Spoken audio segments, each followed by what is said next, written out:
பவுலும் யாக்கோபும் முரண்படுகிறதாக அநேகர் நினைக்கிறார்கள். பவுல் சொல்லுகிறார், கிரியை செய்யாமல் விசுவாசித்தாலே நீதிமானாக்கப்படுவீர்கள் என்று.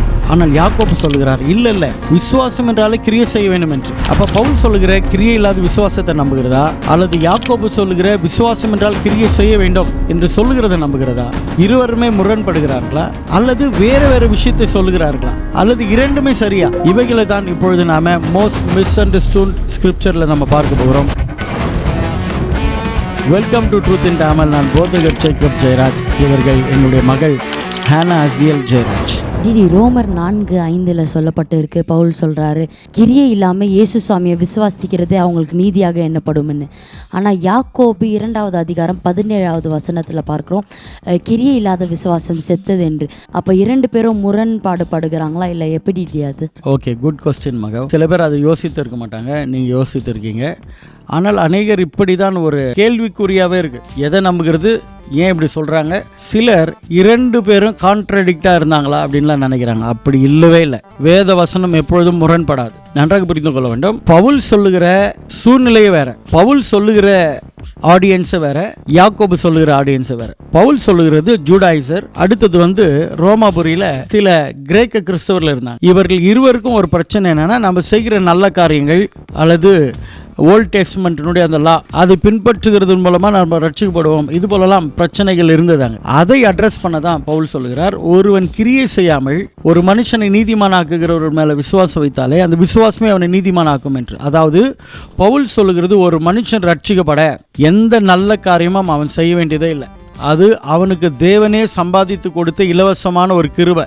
அதனால தான் நம்ம கிருபையினால விசுவாசத்தை கொண்டு நம்ம ரட்சிக்கப்பட்டோம். You got it. நாம ரட்சிக்கப்படுகிறதுக்கு எந்த கிரியும் நம்ம செய்யல. அது பவுல் சொல்றாரு. எது? ரட்சிப்புக்காக.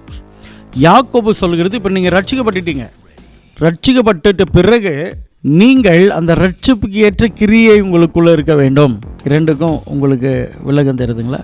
இதை இன்னும் கொஞ்சம் நீங்கள் புரிந்து கொள்ள வேண்டும் என்றால் அதே பவுல் இன்னொரு இடத்துல சொல்லுவார்.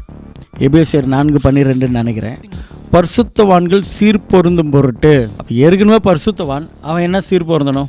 ஏற்கனவே முகத்தை கழுவி சுத்தமாக இருக்கீங்க, மறுபடியும் முகத்தை கழுவி வேண்டும் என்பது அது லாஜிக்கே கிடையாது. அப்போ பரிசுத்தவான்கள் சீர்பொருந்தும் பொருட்டுன்னு ஏன் அவர் சொல்கிறாரு?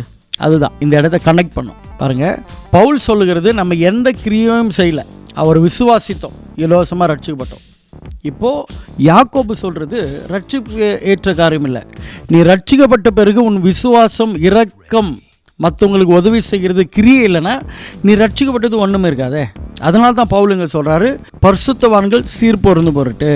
இப்போ பரிசுத்தவான் எப்படி ஆகப்பட்டோம்? உதாரணத்திற்கு உலகத்தில் பெரிய வல்லரசு அமெரிக்கான்னு வைத்துக்கொள்வோமே. அமெரிக்காவில் மிலிட்ரிக்கு சில ஆட்கள் எடுக்கிறாங்க. அப்படி எடுக்கும்போதோ சிலர் தகுதியே இல்லை, ஃபிட்டே இல்லை, பல்லு கேவிட்டி இருக்குது, சொத்தியாக இருக்குது, கண்ணு மக்களாக தெரியுது, இது போலலாம் இருக்கிறாங்க. ஏதோ ஒரு சூழ்நிலை இறக்கப்பட்டு மிலிட்ரியில் எடுத்துட்டாங்க.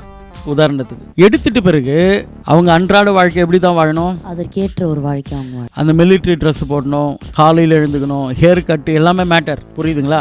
இப்போ கேள்வி, இவர்கள் மிலிட்ரியில் ஜாயின் பண்ணது அவருடைய தகுதியா இல்லை இரக்கத்தின் அடிப்படையில் அவங்களை அட்மிட் பண்ணாங்களா?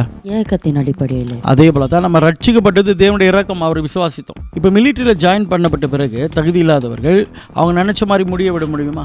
அவங்க நினைச்ச நேரத்துக்கு எழுந்திருக்க முடியுமா? அவங்க நினைச்ச மாதிரிலாம் செயலை செய்ய முடியுமா? யூனிஃபார்ம் எல்லாம் போடாம இல்லை. ஜாயின் பண்ண பிறகு என்ன விதிமுறைகளை அதை கை கொள்ள வேண்டும். இந்த விதிமுறைகளை பின்பற்றினதுனால அவர்கள் மிலிட்ரியில் அப்பாயின்மெண்ட் பண்ணப்பட்டாங்களா? இல்லை. இரக்கத்தின் அடிப்படையிலானாங்க. அதே போல தான் பவுல் சொல்லுகிறது, இரக்கத்தின் அடிப்படையில் விசுவாசித்ததின் மூலமாக நம்ம ரட்சிக்கப்பட்டோம். இப்போ யாக்கோபு சொல்றது, ஆமாப்பா உண்மைதான், மிலிட்ரியில் இப்போ ஜாயின் பண்ணிட்டேன், இரக்கத்தின் அடிப்படையில் ஜாயின் பண்ணிட்டேன் விசுவாசத்தினால. இப்பொழுது அந்த விசுவாசமாகப்பட்டது கிரியை செய்ய வேண்டும். இப்போ மிலிட்ரியில் ஜாயின் பண்ண பிறகு என்னென்ன விதிமுறை இருக்கோ அதை கீழ்ப்படியணுமா இல்லையா? அதே போல தான் நீ விசுவாசித்துட்ட, நீதிமானாக்கப்பட்ட. இப்போ நீதிமானாக்கப்பட்டதுனால அந்த விசுவாசம் உண்மையாக இருக்கிற பட்சத்தில் விசுவாசத்தின் கிரியைகளை நீ செய்ய வேண்டும். மிலிட்ரியில் ஜாயின் பண்ண பிறகு அவங்க என்ன பண்ணணும்? அந்த ஒர்க்கெல்லாம் பண்ணணும். இல்லைன்னா மிலிட்ரியிலிருந்து துரத்தி அடிக்கப்படுவார்கள். ஆகவே தான் கிரியை இல்லாத விசுவாசம் செத்ததுன்றார். இது யாருக்கு சொல்கிறாரு? ரட்சிக்கப்பட்டவங்களுக்கு. இந்த கிரியை செஞ்சதுனால நம்ம ரட்சிக்கப்படல, ரட்சிக்கப்பட்டதுனால என்ன பண்ணணும்? நம்ம கிரியைகள் செய்து ஏழை எளிய மக்களுக்கு உதவி செய்ய வேண்டும். இல்லை என்றால் வேதம் மிகவும் கடுமையாக சொல்லுகிறது நரகம் என்று. அது எப்படி இப்போது ஒர்க் பண்ணால் தான் நம்ம நல்லது செஞ்சோம்னா தான் பரலோகத்துக்கு போகணும் அப்படின்னா அப்போ எத்தனை பேர் நல்லது செய்கிறாங்க, அப்போ அவங்கெல்லாம் பரலோகத்துக்கு போவாங்களா? அது எப்படி? குட் கொஸ்டின் மகா, குட் கொஸ்டின். உதாரணத்துக்கு லாசருடைய ஸ்டோரியில் எதற்கு ஐஸ்வர்யவான் நரகத்துக்கு போனான்? அவன் என்ன பாவம் செஞ்சான்? லாசருவை கண்டுக்காம அவன் பாட்டுன்னு சுகபோகத்தில் இருந்ததுனால. அப்போ அவன் பணக்காரனாக இருந்ததுனால நரகத்துக்கு போகலை. இந்த ஏழையை கவனிக்கலை, செல்ஃபிஷான ஒரு வாழ்க்கை வாழ்ந்தான். அதனுடைய எதிரொலி பாரு. அங்கே ஆபிரகாம் மடியில் இவன் இருக்கான், இவன் நரகத்தில் வேதனைப்படும் போதோ அவன் சொல்கிறான், அவனை என்கிட்ட அனுப்பி வைங்க. அந்த அதிகாரம் ஒன்று சொல்கிறாங்க பாரு, அந்த அதிகாரத்தினுடைய அந்த பவர் தப்பாக அவன் யூஸ் பண்ணுறான் பாருங்க, செல்ஃபிஷாகிறாங்க கூட. அடுத்தது எங்கள் கூட பிறந்தவங்களாம் அங்கே இருக்காங்க பாருங்கள், அங்கே அனுப்புங்கன்றான். அந்த தன்னலத்தை பார்த்தீங்களா, அதுதான். ஸோ ஒரு தேவப்பிள்ளை ஆண்டவரை ஏற்றுக்கொண்டு தன்னலமான ஒரு வாழ்க்கை வாழ்ந்து ஏழை எளிய மக்களை கவனிக்காவிட்டால் அவன் ரட்சிப்பே ஒரு கேள்விக்குறியாக தான் இருக்கும். இதெல்லாம் செஞ்சதுனால ரட்சிக்கப்படல. நீ ரட்சிக்கப்பட்டால் இயேசு கிறிஸ்துவை போல என்ன பண்ணணும்? இந்த காரியங்களெல்லாம் தான தர்மங்கள், ஏழை எளிய மக்களுக்கு உதவி செய்கிறதெல்லாம் மிக முக்கியமானது. அதையும் காஸ்பலும் பிரிக்க முடியாது. இன்னொரு இடத்துல இன்னும் ஜீசஸ் ஒரு ஸ்ட்ராங்காக சொல்லுவார், நான் வியாதியாக இருந்தால் என்னை பார்க்க வரல. மிஷனை அவர் சொல்லுகிறார் மையப்படுத்தி. நான் சிறையில் இருந்தேன், என்னை நீங்கள் விசாரிக்க வரல. நான் பசியாக இருந்தேன், எனக்கு நீங்கள் ஆகாரத்தை கொடுக்கல. அப்போ தான் கேட்குறாங்க, எங்கே ஆண்டவர், எப்போ நீங்கள் அப்படி இருந்தீங்க? இந்த சிறியவர்களில் நீங்கள் இவர்களுக்கு என்ன செய்தீர்களோ அது எனக்கே செய்தீங்க, என்ன செய்யலையோ அது எனக்கு செய்யலை. அப்போ அவங்க இருந்தவங்க பெரிய பாவம் ஒன்றும் செய்யலை. ஆனால் தன்னலமாக இருந்து ஏழை எளிய மக்களை என்ன பண்ணிட்டாங்க? கவனிக்காத விட்டுட்டாங்க. இது மிகவும் சீரியஸான மேட்டர். அதனால தான் யாக்கோபு எழுதுகிறார், நீ விசுவாசிக்கிறேன்னு சொல்லிட்டு ஏழை எளிய மக்கள் வேதனைப்படும் போது, விதவைகள் வேதனைப்படும் போது கண்டுக்காத விட்டுட்டீங்கன்னா அந்த விசுவாசம் வேஸ்ட் ஆகிடும்பா. You got it. பவுல் சொல்லுகிறது, நீ இதெல்லாம் செஞ்சதுனால ரட்சிக்கப்படலை. You got it. நீ இயேசுவை விசுவாசித்த, அவரே உனக்கு எல்லாமே செய்தார். அந்த விசுவாசத்தினால நீ நீதிமானாக்கப்பட்ட. இப்போ அழுது இயேசு உனக்குள்ளே இருக்கிறதுனால, இயேசுவின் வழியில் நடக்கிறதுனால, இயேசுவின் உபதேசம் என்ன? ஒருவன் பசியாக இருந்தால் ஆகாரம் கொடு. 2 வஸ்துன்னு இருக்குது, ஒன்றை கேட்கிறான், அப்போ அவனுக்கு என்ன பண்ண? கொடு. நீ செய்ய வேண்டிய நன்மைகளை செய்ய வேண்டிய நேரத்தில் செய்ய வேண்டியவர்களுக்கு செய்யாமல் போனாலே அதே பாவம் என்று நீதிமொழிகள் எழுதப்பட்டிருக்கு. ஸோ இதைத்தான் யாக்கோபு சொல்கிறார். இதை செய்கிறதுனால நம்ம நீதிமானாக்கப்படலை. இயேசு கிறிஸ்துனுடைய இலவசமான கிருபை, அதை நம்ம விசுவாசித்தோம், அதனால் நம்ம நீதிமானாக்கப்பட்டோம். இது பவுல் சொல்கிறார். உனக்கு விளங்குச்சா மகன்? இன்னும் சிம்பிளாக சொல்லிடுறேன். பவுல் சொல்கிறது, நம்ம ரட்சிக்கப்பட வேண்டும் என்றால் நம்ம இயேசு சாமி விசுவாசித்தாலே போதும்.